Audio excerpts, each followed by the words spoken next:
atin po ngayon na babasahin ay manggagaling sa Lumang Tipan doon sa Hosea 11. Isa po ito sa 12 minor prophets. Ito ay after ng Daniel. Chapter 11 verse 1 to 11 from the New King James Version.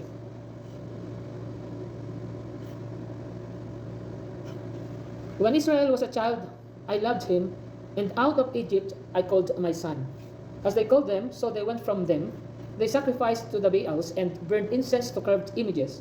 I taught Ephraim to walk, taking them by their arms, but they did not know that I healed them.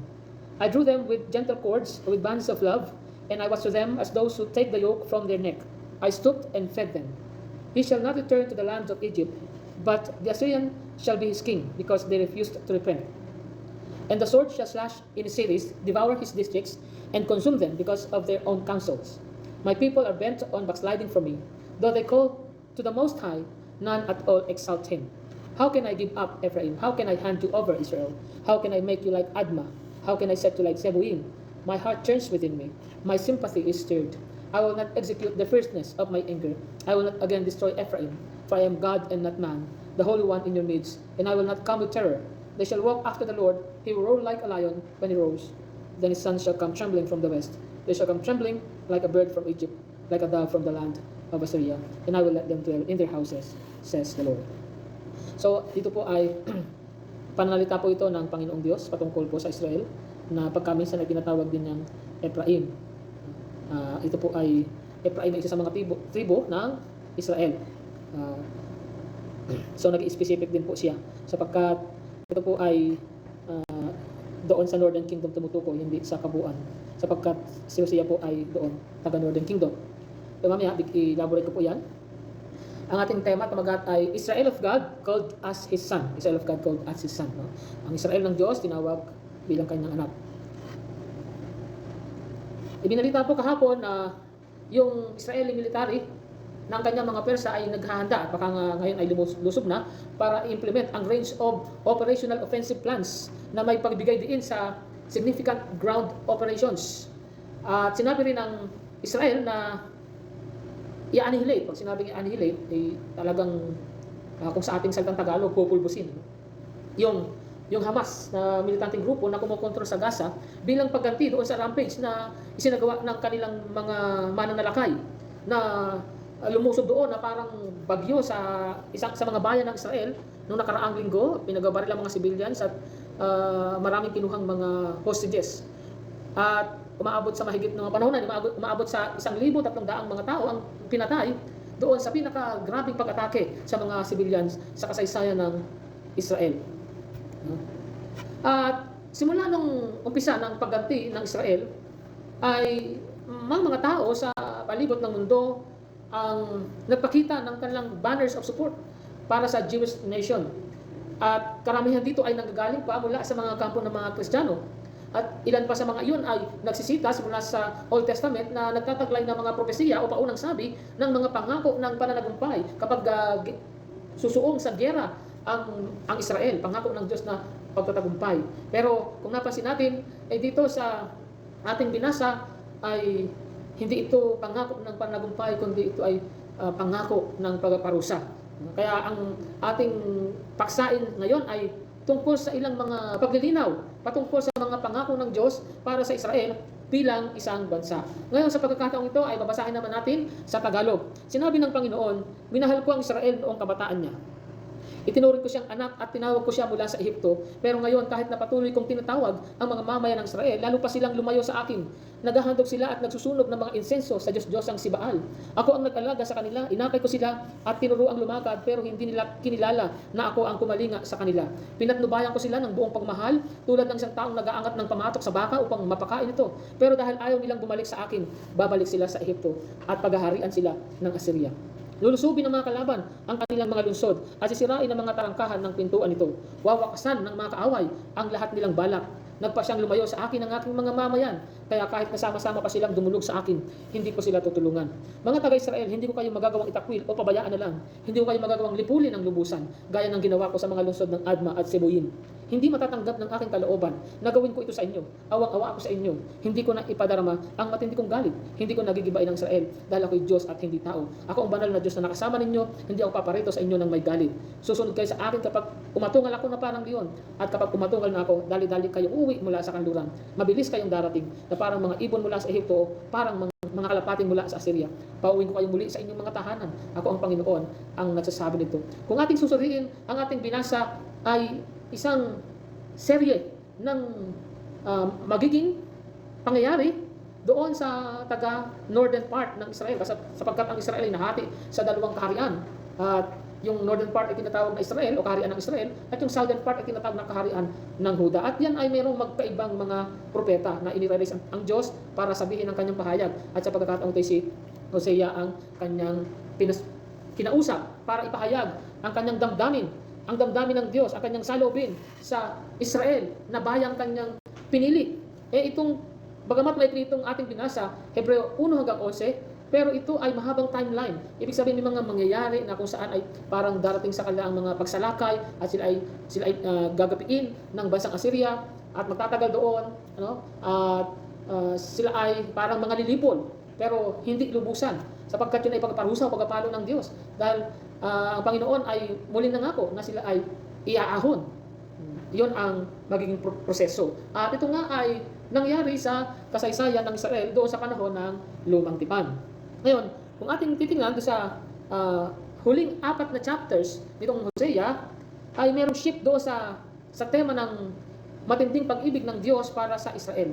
Palaging iniibig ng Diyos ang Israel, kagaya ng isang magulang na nagmamahal sa kanyang matigas na ulo na anak. At yan ang dahilan kung bakit hindi niya i-release ang Israel mula doon sa kauwian ng kanilang hindi magandang pag-uugali. Ang Israelita ay mga makasalanan at sila ay mapaparusahan, kagaya ng pagpaparusa sa isang rebelling anak na dinadala ng kanyang mga magulang sa harapan ng mga matatanda ng Israel. At meron sila doon na batas na kung saan ay ang magpaparusa ay ang taong bayan doon sa anak na matigas at hindi sumusunod sa magulang. Ay ganyan po kahigpit ang batas doon sa Lumang Tipan. At doon natin makikita ang depravity ng tao, at kahit na doon sa kanyang bata pang edad ay makikita na ang ganong depravity or pagkasama, lubos na pagkasama. Kaya may mga batas na ganito, Sabi sa Deuteronomy 21, if a man has a stubborn and rebellious son who does not obey his father and mother and will not listen to them when they discipline him, his father and mother shall take hold of him and bring him to the elders at the gate of his town. They shall say to the elders, this son of ours is stubborn and rebellious, he will not obey us. He is a profligate and a drunkard. So, meron diyan gagawin, hindi ko na lang itinuloy yung pag-quote diyan. Pero sa buong kasaysayan ng malungkot na kasaysayan ng Israel, ang Diyos ay patuloy na nag-aalok ng pag-restore o pagpanauli sa isang bansang iyon kung sila lamang ay babaling sa Kanya. Subalit sa matigas na pag-refuse nila sa panawagan ng Diyos, anong nangyari dyan doon sa ating binasa, sineluhan na nila ng Northern Kingdom. Sineluhan na ng Northern Kingdom ang kanilang ikababagsak. Ito ay babagsak at hindi na muling matatayo pa. Kaya hindi na po natayo yung Northern Kingdom. Anyway, kahit naman yung Southern Kingdom ay hindi rin po iyan natayo dahil kagaya rin sila ng Northern Kingdom sa kanilang pagka-rebelde sa Diyos. Pero, magkagayon man, ang Israel ay tatayo bilang isang bansa, ay hindi pa po iyan lubusan na mawawasak kundi muli silang itatayo. Sapagkat mayroong remnant, o pag sinabi natin remnant, natira, nalabi na mga tapat na mga Israelita na babalik po sa Jerusalem, na kung saan isang araw ang Mesias ay darating. Yan po ay ano na lang sa atin, parang nakaraan na lang sa atin. Pero nung sinasabi yan, nung sa Hosea, ito po yung future sa kanila, sa kanilang bayan, na kung saan may pinangakong Mesias na mag-aalok ng pardon at may kipagkasundo sa lahat ng mga tapat na susunod sa kanya. Ang aklat po ng Hosea ay sinasabing isinulat ng mga 715 before Christian era, or bago pa isinilang ang Panginoon Kristo, 715 taon bago pa siya nagkataong-tao isinilang. At si Hosea po ang huli sa mga dakilang propeta na pinadala ng Diyos sa Northern Kingdom of Israel bago sila nawasak at napatapon sa pamagitan ng Assyria. Ginamit ng Diyos ang bansang Assyria upang ipangparusahan ang kanyang bayan. At ipinipresente ang isang powerful message ng pag-ibig ng Diyos para sa kanyang mga tao. kahit na sila ay nagkakasala laban sa Kanya. Ang layunin ng aklat na ito ay upang ilabas ang unconditional love ng Diyos. Especially, ito ay ini-illustrate, no? Na kagaya ng makasalanang paikiapid ng mga tao. At yun nga, ang recipient nga ng mensahe nito ay ang Northern Kingdom. At ang main theme ay spiritual message, no? Na apostasy o yung pagtalikod mula sa Diyos. Ito po ay tinatawag na spiritual slavery. Okay? Ngunit ang Diyos ay patuloy na nagpo-provide para sa kanyang mga tao. Subalit, tumatanggi sila na tingnan ang kanyang mga ginawa. At sila nagpapakita ng kawalang interes ng pagpapasalamat sa kanya. Ito po yung isang katotohanan na ungratefulness is a common human fault. Yun pong hindi mapagpasalamat, ang tawag natin na ingrato o ingrata, yan po ay parang nakahulma na, no, sa ating pagkatao. Halimbawa, bilang isang anak, kailan kaya yung huling araw o panahon na pinasalamatan ang kanyang mga magulang dahil sa pag-aalaga sa kanya. Maging ang mga magulang din, kailan sila na huling nagpasalamat doon sa teacher ng mga bata sapagkat inaalagaan ng mga teacher ng mga bata ang kanilang mga anak sa panahon na araw-araw na ang mga magulang ay wala at naghahanap buhay. O bilang isang individual na Kristiyano, kailan yung huling panahon na nagpasalamat sa makalangit na Ama dahil sa kanyang patuloy na patnubay. Tandaan natin, napakaraming mga benepisyo at mga privileges na ina-enjoy tayo bilang resulta ng mapagmahal na pagkilos ng Diyos na ginawa niya noong pamang nakaraan. At tingnan natin, galugarin natin yung mga nakatagong mga gawa ng pag-aruga at pasalamatan natin yung mga tao na ginawang mabuti, no? Ginawang maayos ang mundo sa pagitan ng kanilang mga pag-ibig, no? Mga people of peace. Pero pasalamatan ang Diyos, no? Umpisahang pasalamatan ng Diyos para sa kanyang mga pagpapala o sa kanyang mga pagpapalang ibinigay sa atin. Well, ang ating mensahe is ito. The Lord Jesus Christ is the fulfillment of the prophecy to Israel as God's Son. No, ang Panginoon Kristo ang siyang katuparan ng mga paunang sabi sa Israel bilang ang Israel ay ang anak na lalaki ng Diyos. Ang Israel ay bansa, no? Pero siya ay may mga hula sa kanya o paunang sabi, tinatawag natin prophecy, pwede natin sabing propesya sa Tagalog, no? Na ginagamit, no, sa Israel. At locally, ito ay ngayon natupad sa kanila. Subalit, merong talagang lubos or sabihin natin dulo, no? Na kung saan ay tumutukoy pala sa Panginoon Kristo. Mga tokens lang pala yun. Pero kauwian talaga ay ang Panginoon Kristo. Dapat natin tatandaan na ang highlight ng scriptures o ng Bible ay ang Panginoon Kristo. Ang susi para maunawaan ng Biblia ay yung katotohanan na ang bawat bagay ay nagre-revolves, no? Umiinog sa ating Panginoong Kristo. Kung paanong ang bawat planeta ay nagre-revolves around the sun, ganun din ang anak ng Diyos doon sa whole realms of creation. Kaya nga sabi ng isang kanta, and nothing else matters, nothing in this world will do. Jesus, you're the center. Everything revolves around you.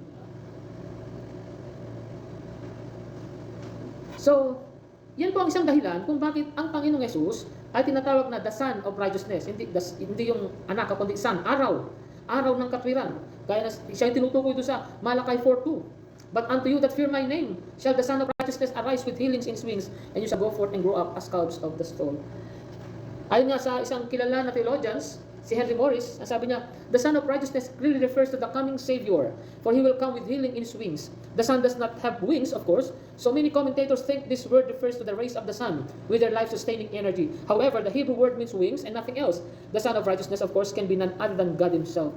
For the Lord God is a sun and shield, who will give grace and glory to them that walk uprightly. It is the Lord Jesus Christ, the light of the world, coming from heaven with his mighty angels in flaming fire, taking vengeance on them that know not God. So, maraming provided dito ng mga talata. Ibig sabihin, napaka-biblical na ang Panginoong Yesus ay araw. No? Siya ay Diyos na araw ng katwiran. The Son of Righteousness. Ngayon, ang nais ko'y parating ay, or gusto kong bigyan ng kasagutan na ito. Ang tanong ay, how is it na yung propesiya sa Israel ay nag-materialize o na-realize doon sa person ng Panginoong Hesukristo? Bakit sinasabi natin na siya yung tinutukoy na Israel? Ito po. Where the nation Israel failed, the Lord Jesus came victorious. Merong inaasahan sa Israel bilang siya ay tinawag na anak ng Diyos. Isang bansang tinawag na anak na lalaki ng Diyos. Yung inaasahan na gagawin niya bilang siya anak ng Diyos ay hindi po niya ito nagawa, hindi niya napagtagumpayan. Okay. Ang scriptures, pag sinasabing scriptures, ang Biblia, ina-identify po niya ang Panginoong Yesus bilang ang siyang tunay na Israel ng Diyos sa pamagitan ng nung kanyang, di ba, tinukso siya doon sa wilderness. Ay, kung maalala natin, ang Israel, di ba, inilabas siya mula sa pagkaalipin sa Egypt. Ang sabi doon nga ng Diyos, and thou shalt say unto Pharaoh, thus saith the Lord, Israel is my son, even my firstborn. And I say unto thee, let my son go, that he may serve me. And if thou refuse to let him go, behold, I will do so. Nandun na, I will slay all your firstborn. Ayun ang sabi doon. At noong ipadala yung mga salot sa Egypto, napilitan ang paraon na palayain ng Israel. Pero saan nila ang Israel? Paglabas sa Egypt, doon po sa wilderness. Doon sa tinatawag na sa Tagalog ilang. 40 years nandoon sa ilang. Pag-alagala doon upang sila'y subukin. At doon ay tuksuhin ng masamang yaon o ng diablo. And in similar fashion, matapos pong ilabas ang Panginoong Jesus mula sa Egypt nung siya'y baby pa, at dumaan sa waters of baptism, na kung saan yung espiritu na wari bagay kalapati ay bumaba at sinabi ng Diyos, ito ang minamahal kong anak. Ay doon po yun, sa wilderness. 40 days po ang Panginoong Jesus. At para siya subukin at tuksuhin ng diablo. At bilang trivia, di ba, ang Israel, meron siyang 12 tribes. Ganon din ang Panginoong Jesus. Pumili siya ng 12 disciples. Sa Israel, merong 70 elders. Eh, ang Panginoong Jesus, meron din siyang 70 disciples. So, bukod sa 12. Sinasabi natin na the Lord Jesus came to do what Israel had failed to do. Nung ilabas ng Diyos ang Israel tungo doon sa wilderness, nangako siya ng isang covenant blessings. Actually, maraming covenant blessings siya. At mga sumpa, kung gusto mo nang tutuklasin yan, yan ay nasa Deuteronomy 28, chapter 28 hanggang chapter 31 yan. At doon sa wilderness, sinubok sila at pumalya silang sundin ang Diyos ng pagtutubos. Kaya nga, they failed to obtain the covenant blessing. So, hindi na natanggap yung covenant blessing. And it was for this reason na yung anak ng Diyos ay nagpasimula doon sa kanyang incarnate ministry. Nagkatawang tao siya at sinimulan ang kanyang ministry doon sa wilderness. Besides doon sa ating assertion na theological, ang ating text is Hosea 11:1. Ito po'y sinitas ni Matthew bilang katuparan doon sa baby Jesus. Sabi sa Matthew 2:14 hanggang 15, when he arose, he took the young child and his mother by night and departed for Egypt, and was there until the death of Herod, that it might be fulfilled, which was spoken by the Lord through the prophet, saying, out of Egypt I called my son. You see, Hosea 11:1. So when Israel was a child, I loved him, and out of Egypt I called my son. Di ba nung ang mga bata ay pinapapatay, nalaman kasi ni Herodes na mula pala sa mga batang yun ay merong magiging hari na papalit sa kanya. Dahil sinabi ng mga bumisitang mga pantas. Kaya para walang papalit sa kanya, patayin lahat ng mga bata kasi hindi alam kung sino talaga sa mga batang yun. Pero, sabi doon that it might be fulfilled which was spoken by the Lord through the prophet. Ibig sabihin nung fulfilled, ang ginamit niya sa Grego, pleroo, ibig sabihin to fill up, to complete or to finish, to come to an end, to provide fully. Kaya talagang ito'y lubos na tumutukoy talaga yung pangako na yun o sinasabi tungkol sa Israel, ito pala'y propesiya sa ating Panginoong Hesukristo. Kung kaya nga, all people of God must be identified in the Lord Jesus Christ by faith in Him. Hindi tayo kumikilala doon sa mga identification. Sabi ng mga Christian, so Israel sila people of God. Sila isang bansa na pinili. So, yung mga Hudyo, ina-identify nila ang kanilang mga sarili bilang sila Israel, pinili ng Diyos. So, ganun kahalaga yung kanilang national identity, yung kanilang ethnical identity. Ina-identify nila na parang, Israelita, parang meron silang pagmalaki na sila ay sa Diyos. Pero meron tayong mga tanong. Are Israel and the church the same thing? Pareho ba yung Israel tsaka iglesia o yung simbahan o mananampalataya? Does God still have a plan for Israel? Kasi sabi natin, yung mga propesya sa Israel ay tumutukoy pala sa Panginoon Kristo. Although may mga pangyayari talaga na tumutugma sa kasaysayan ng Israel, tumutugma doon sa pangako ng Diyos. God's program with Israel and with the church, yan po ay bahagi ng pagkilos ng kanyang mga layunin sa kalagitnaan ng kanyang mga tao in general. Kung gusto niyo pong alamin yan, yan ay nasa Romans 11:16-36. Doon sa Genesis 12, nangako ang Diyos kay Abraham na ang kanyang nation, yung nation ni Abraham, kasi magiging isang malaking nation si Abraham mula sa kanyang manggagaling ang isang nation, ito ay magiging channel of blessing Kasi sabi ng Diyos, and I will make of you a great nation, and I will bless you, and make your name great, so that you will be a blessing. I will bless those who bless you, and him who dishonors you I will curse, and in you all the families of the earth shall be blessed. So, kaya sinasabi ng mga Israelita, at tinuturo din ng ilang mga evangelical Christians, na kapag pinagpapala nilang Israel, sila'y pagpapalain din. At kapag kakalabanin nilang Israel, ay parang ang Diyos ang kanilang kinakalaban dahil makatanggap sila ng sumpa sa Diyos. Kaya naniniwala sila na yung mga kalaban ng Israel ay makakaranas yun ng pagkapuksa mula sa Diyos. Magagapi ang mga iyon dahil dito sa pangakong ito ng Panginoong Diyos. Okay? Ang New Testament po ay malinaw na inilabas na ang pangako na iyan ay natupad hindi po sa Israel kundi sa ating Panginoong Jesucristo. Asan po ang talata? Sa Galatians 3. 13 hanggang 14, specific sa verse 14, pero babasahin ko na yung 13. Christ has redeemed us from the curse of the law, having become a curse for us, for it is written, curses everyone who hangs on the tree, that the blessing of Abraham might come upon the Gentiles in Christ Jesus. You see? Yung pagpapalang sinasabi pala doon, yung blessing, mararanasan ng lahat ng mga bansa kung sila'y nasa loob ni Kristo, sa magitan ni Kristo, that we might receive the promise of the Spirit. You see, pangako. Promise of the Spirit. So, yung Diyos na nangako, na nagpakita kay Abraham. No? Nakita sa anyong tao, pero sabi daw, promise of the Spirit, sa pamagitan pala yun ng pananampalataya. Hindi pala yun sa pamagitan ng ethnicity or sa pamagitan ng ito, lahi ni Abraham, by blood, by flesh. Hindi. Sa pamagitan pala ng pananampalataya. Kaya, etong tatandaan natin. If we are in Christ, then we are partakers of the blessing of Israel and all nations in the redemptive work of Christ. Mga kabahagi tayo ng mga pagpapala na ipinangako sa Israel at sa lahat ng mga bansa. Doon sa loob ng mapagtubos na pagkilos o magawa ng ating Panginoong Jesucristo. Doon sa Old Testament, ang Diyos ay sinasabing ang shepherd or pastor ng Israel. Bilang ang Israel ay tinatawag na tupa. Inilalarawan bilang tupa. Makabasa mo yan sa Ezekiel 34, 11-16. Pero, pagdating sa New Testament, inihayag sa atin na ang Diyos palang iyon ay ang Panginoong Jesucristo sapagkat sinabi niya, siya yung mabuting pastor. Sabi niya, I am the good shepherd, I know my own and my own know me, just as the Father knows me and I know the Father. I lay down my life for the sheep, and I have other sheep that are not of this fold. I must bring them also, and they will listen to my voice. So there will be one flock, one shepherd. Ang sabi, nasasaltado ng Panginoon na siya ang mabuting pastor. Ang kaharap niya mga Israelita. Kasi sabi niya, meron ko ibang mga tupa na hindi sa kulungan ito. Ano tinutukoy niyang kulungan? Yung Israel bilang mga tupa. Meron siyang iba pang mga tupa, wala sa Israel. Sila din ay kailangan kukuhanin din niya. Sila'y papakinggan lang kanyang tinig at sila'y magiging isang kawan at isang tupa. Kaya po, yung pong Gentiles, yung po yung kanyang mga tupa din. Sabihin tayo yun, mga hindi Hudyo. Gayunpaman, patuloy niyang idineklara na titipunin ang Hudyo bilang yung tinatawag na ginamit dito ay fold. Yung fold ng mga Hudyo, tapos yung fold ng mga Hentil, magiging one flock. So isa lang po, no? Hindi dalawa. No? Kaya kasi ang sa ibang mga paniniwala, particularly sa dispensationalism, ay pinaghihiwalay nila ang Israel at church. Although hindi natin sinasabing na pinapalitan natin ang Israel, okay? Bilang tayo iglesia, hindi po pagkapatuloy. Pero hindi po yun eh. Nandun tayo sa statement natin na ang Panginoong Jesucristo nga yung Israel. Siya nga yung tunay na Israel. Okay? Para sa kalilinaw, meron tayo dito na table.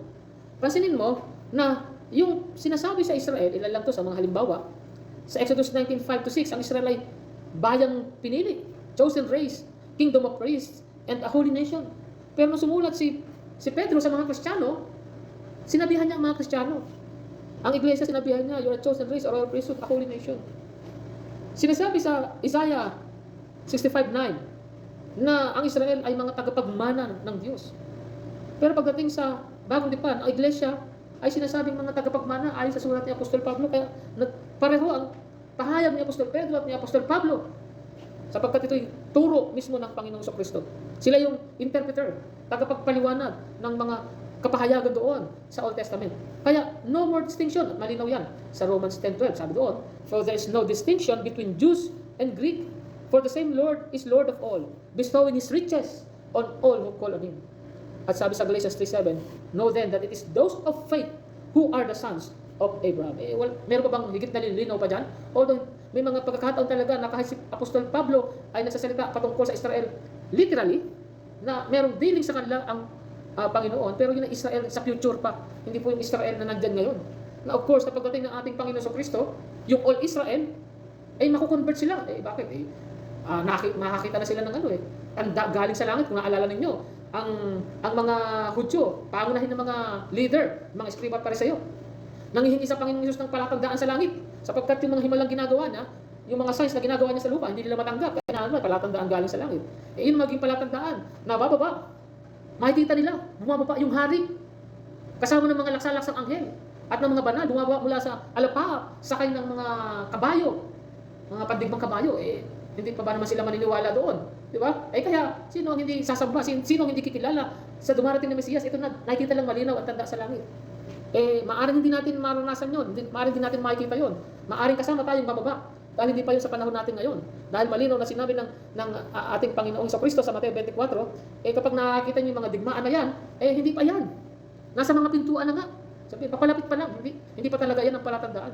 Sapagkat malinaw din yung sinabi na ang palatandaan ay ang magpagkakaroon ng dalawang bagay, ang paglaganap ng Ebanghelyo sa buong mundo, at ang global persecution sa mga Kristiyano. So hindi pa natin naranasan dito yung persecution, no? Wala pa dito sa Pilipinas. At ang Pilipinas ay kinikilala pa bilang Christian country. So, ang mahalagang itala natin, ang unconditional promises ng Diyos ay hindi yan napapawalang bisa ng kawalang katapatan ng mga tao. At isang fact din na walang anuman na ating ginagawa o gagawin ang magbibigay sorpresa sa Diyos. Hindi niya kinakailangan i-adjust ang kanyang mga plano ayon sa kung paano tayo mag-behave. No? God is faithful. He is ever faithful, always faithful. And God is sovereign over all things. Maging past, maging present, maging future. Lahat yan na-foreordain na. Yung foreordain nga, maging sa Israel at maging sa church. Doon sa binasa natin, sa 11:1, sinasabi ng Diyos yung mangyayari. Hindi po ito parang nakikita lang ng Diyos yung hinaharap ng Israel, kundi yun ay pagkilos na gagawin niya doon sa Israel. Yung pagkaparusa niya dahil sa kawalang katapatan nila, gagamitin niya isang paganong bansa. Siyang gumagawa noon. Kaya nalalaman ng Diyos dahil siya ang kumikilos, siya ang nagpaplano ng mga bagay-bagay na yun. Kaya ang mangyayari dahil pagkilos na makapangyari ang Diyos. At kaya yung kanyang mga plano na nababasa natin, kung anong gagawin niya sa iglesia, lalo na sa Revelations, marami tayong mababasa dyan, patungkol sa iglesia, ito po yung mangyayari. Ano man ang mga sirkumstansya na darating, na kahit na sa panahon na nakikita natin na ito na mga Muslim o iba pang mga kalaban ng sangkakristyanuhan na parang nalulupig na ang Christianity, nandyan na yung mga masamang ugali ng tao, nandyan na yung LGBTQ, no? Plus, no? Na kung saan ay, bukod pa yung mga atheists, na nagpapalaganap din ng mga maling aral, ng mga paniniwala. Sabi sa Romans 3, unbelief will not nullify God's faithfulness. Kahit pa yung mga hindi na nanampalataya sa Panginoong Diyos, kumakalat sila, marami sila, tinatakol ang Panginoon, ayaw nila sa Diyos, tinatanggi nila na may Diyos. Yung iba naman, may kanya-kanyang mga relihiyon na hindi kumikilala sa tunay na Diyos. Hindi yan mapapawalang bisa ang katapatan ng Diyos sa kanyang mga tao at sa kanyang mga pangako. God's plan of redemption is built upon the finished work of Jesus Christ and His death on the cross. Yan po ay sapat para sa mga kasalanan ng buong mundo, hindi lang po ng mga Hudyo. Sa Galatians 3:6-8, just as Abraham believed God, and it was counted to him as righteousness. Know then that it is those of faith who are the sons of Abraham. And the scripture, foreseeing that God would justify the Gentiles by faith, preached the gospel beforehand to Abraham, saying, in you shall all the nations be blessed. Since the Lord Jesus Christ is the true Israel, and we are in union with Him, we are the true Israel. Kaya sang-ayon po tayo doon sa kapahayagan ng Ligonyas.org, ayon sa kanilang nakita doon sa timeline ng redemptive history, doon sa Bible, ay nakapag-conclude sila ng ganito. Ultimately, the Israel of God is not an ethnic designation, but a spiritual one. God's covenant people includes all those who put their faith in the true fulfillment of Israel, Jesus our Lord. You see? Together, Jews and Gentiles united to Christ have a common and exalted end. Let us rejoice in our status as the Israel of God and work to break down needless divisions in the body of Christ. God's people are one Israel in the Savior. Kaya, ay bilang hamon sa atin, let us glorify the Lord Jesus as we identified ourselves in Him. Kahit pa marami na aalimura sa Kristyanuhan at kung tayo rin ay abutin ng ika nga ay persecution, ay manatili tayo na ina-identify natin ang ating mga sarili bilang mga mananampalatayang Kristiyano. Kung paano sinabi ni Pedro sa unang Pedro 4:16, but it is no shame to suffer for being a Christian. Praise God for the privilege of being called by His name. See? Yung purihin mo ang Diyos. Papurihan mo ang Diyos. Sapagkat pribilehiyo pala na ikaw ay matawag na Kristiyano. Kaya nagsulat niya si Pedro. Maalala ninyo, si Pedro talagang siya'y lumuha, umiyak na maikapaitan matapos niyang tatuwa ang Panginoong Kristo. But he learned this lesson well. At siya ay pinalakas ng Holy Spirit upang ang tatawtawanan niya ay ang kanyang sarili. For the at nangyari nga po yun sa Jerusalem, and form a special investigative team to deal with growing complaints of hostile gestures against Christians. Unfortunately, we witnessed the continued disgraceful acts of hatred towards Christians in the old city of Jerusalem, primarily through spitting by extremists sa Jerusalem District Commander Doron Bergman. So, nakaranas po ng pagbabastos at pagsira ng mga properties ng mga Christians naranasan nila mula sa mga Hudyo. Samantalang itong mga Hudyo, sakala natin nakuha yung kautusan na pag-ibig sa Diyos at pag-ibig sa kapwa. Pero ito, no? Dahil sila ay blinded, dahil sa kanilang loyalty, na sinasabi na sila Israel, sila yung privileged people of God. Galit sila sa mga Kristiyano. Pero mga Kristiyano sinusuportahan ng Israel. Napapadala pa sila ng pera doon. May mga Kristiyano pa nga, pwede daw magsundalo din sila para tulungan ng Israel. Eh mali po yun. Ang dapat na pinaparangalan natin, ang dapat na tinutulungan natin, ay mga mananampalataya ng ating Panginoong Kristo. At yung prophecy na ang Israel ay magiging pagpapala sa mga iba, ito po ay patuloy na natutupad sa mga believers in Christ na nagiging mga pagpapala sa mga iba. Yung mga mananampalataya, mga Kristiyano, nagiging pagpapala sa mga iba. Hindi lang sa mga benevolence ministry, hindi lang sa pamagitan ng mga charitable deeds, kundi sa pamagitan din ng paghahaya sa mga iba na yung mga tao ay mabless sa pamagitan ng kanilang mabuting gawa sa mga Kristiyano din. Alam niyo, kapag sila gagawa ng mabuti sa atin bilang tayo mga Kristiyano, ay makakaranas sila ng pagpapala. Eh di lalo tayo, mga Kristiyano, gawa natin ng mabuti yung ating kapwa Kristiyano. O, mabibless tayo. O, tingnan mo sabi dito ng Panginoon. Pangako yan ng Panginoon eh. Sinasabi ko sa inyo, totoo. Ang sino mang magbigay sa inyo ng kahit isang basong tubig, dahil kayo ay kay Kristo, ay tiyak na makakatanggap ng gantimpala. Kita mo? And, nung panahon na yan, ay ang tubig talaga, mahal na commodity yun sa kanilang lugar. Eh sa ibang salin nga, malamig na tubig pa, isang malamig na basong tubig. Eh, napakahirap mag-provide ng malamig na tubig. No? Meron pa silang proseso doon. Dahil sa ang tubig doon sa Israel ay mainit. No? Yun nga, kaya nga sila may mga alak dahil nga sa pagiging rare ng tubig. Kaya gaalak na lang sila. So sabihin, yung pagbigay dito is, sabi ng Panginoon, yung gestures na kahit tubig lang, bagamat mahal yan, maibigay mo, doon sa isang Kristiyano, ginagawa mo yan sa kanya, hindi dahil sa pagiging mabait mo, hindi sa dahil naawa ka, kundi dahil alam mong siya'y mananampalataya din. Alam mong siya kapwa mo mananampalataya. Aba, ay merong tiyak na pangako ang Panginoon. May blessing. Kaya, sabi nga ni Apostle Paul sa Galatians 5:13, let us serve one another in love. At bilang konklusyon,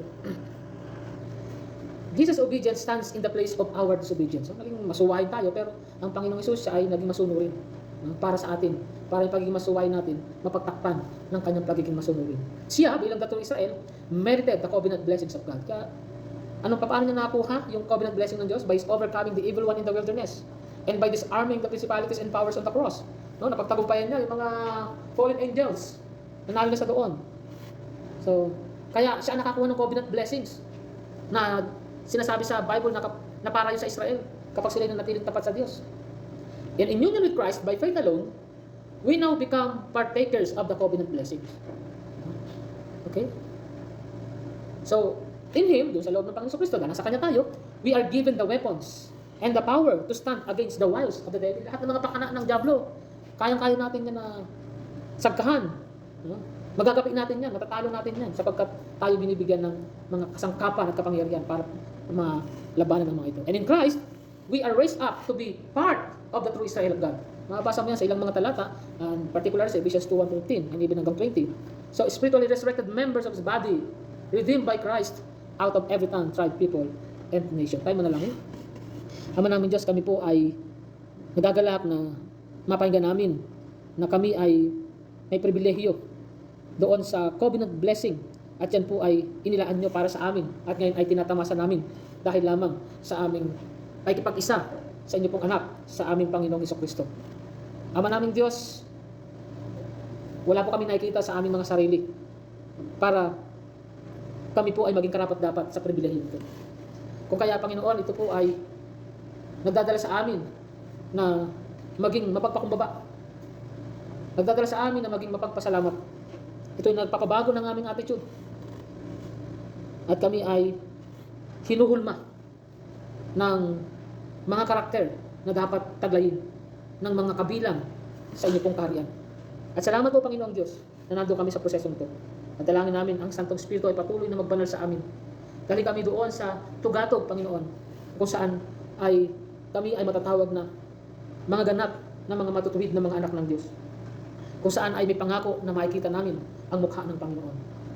Sa kagalakan, Panginoon, sa amin na ito ay mararanasan at ito po ang aming pag-asa na makita ang Diyos ng mukhaan. At nawa, Panginoon, dalangin namin na kami magpatuloy sa aming layo na ito, na huwag kami mapagaya sa iba na tumalikod sa pananampalataya o mga itinakbil. At ito po ang aming panghahawakan, hindi sa aming sariling kalakasan, kundi dahil ang alam namin, ang Espiritu Santo kami po ay tinutulungan. Maraming salamat po, Panginoon, purihin ang iyong pangalan. Sa tanging karapatan lamang ng Panginoon sa Kristo.